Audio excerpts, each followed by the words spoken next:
మన స్కూళ్ళకి సంబంధించినటువంటి స్కూల్ గ్రాంట్స్, కాంపోజిట్ గ్రాంట్స్‌లో 50% అనేది ఫస్ట్ మనకు ఈ పీఎఫ్ఎంఎస్ అనే సైట్‌లో మన యొక్క స్కూల్ లాగిన్‌లో కనిపించడం జరుగుతుంది. అక్కడ మనం బిల్లులు పెట్టుకోవాలి. సో, ఈ విషయం మీ అందరికీ తెలుసు. ఈ పీఎఫ్ఎంఎస్ అంటే పబ్లిక్ ఫైనాన్షియల్ మేనేజ్మెంట్ సిస్టమ్ యొక్క సైట్‌లోకి మనం లాగిన్ కావాలంటే ప్రతి స్కూల్‌కి ఒక యూజర్ నేమ్ అనేది మనకి ఇక్కడ కనిపించడం జరుగుతుంది.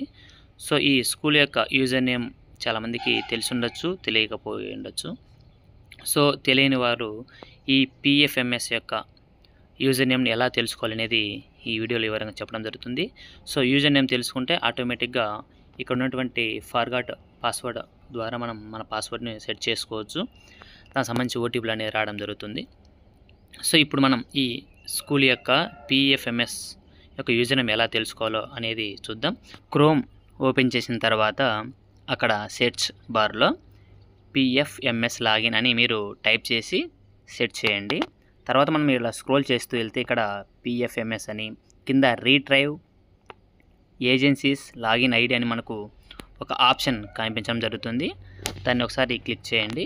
అప్పుడు మనకు కొత్త పేజ్ అనేది ఓపెన్ కావడం జరుగుతుంది. నేను ఒకసారి ట్రై చేస్తా చూడండి. అది క్లిక్ చేసిన వెంటనే మనకు సెర్చ్ ఏజెన్సీ అని ఒక న్యూ కాలం అనేది పేజ్ అనేది ఓపెన్ కావడం జరుగుతుంది. ఇక్కడ చాలా కాలమ్స్ ఉంటాయి, ఒకసారి చూడండి.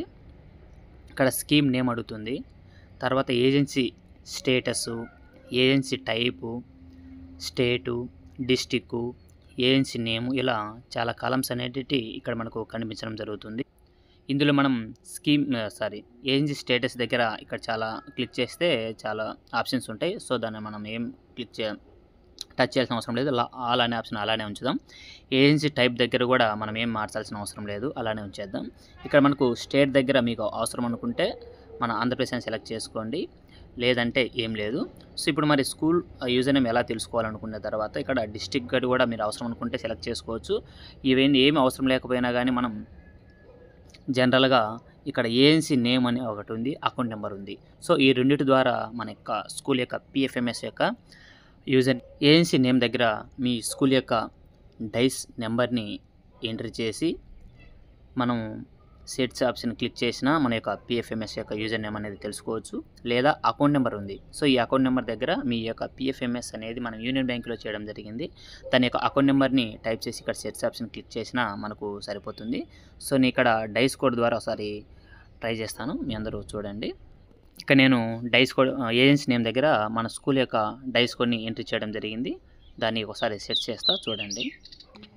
సో, ఏజెన్సీ నేమ్ దగ్గర డైస్ కోడ్ ఎంట్రీ చేసి సెట్ చేసిన తర్వాత పేజ్ని స్క్రోల్ చేస్తూ డౌన్కి వెళ్తే ఇక్కడ మనకు agency name, agency type, unique code, city, state, status ఏంటి, రిమార్క్ ఏంటి, ఎవరు క్రియేట్ చేశారు అండ్ ఎప్పుడు క్రియేట్ చేశారు అనేది మొత్తం మనకి ఇక్కడ డీటెయిల్స్తో ఒక బాక్స్ రావడం జరుగుతుంది. ఇందులో మన స్కూల్ యొక్క పీఎఫ్ఎంఎస్ యొక్క యూజర్ నేమ్ ఎలా తెలుసుకోవాలంటే ఇక్కడ క్రియేట్ బై అనే దగ్గర APANA 000034 ఉంది.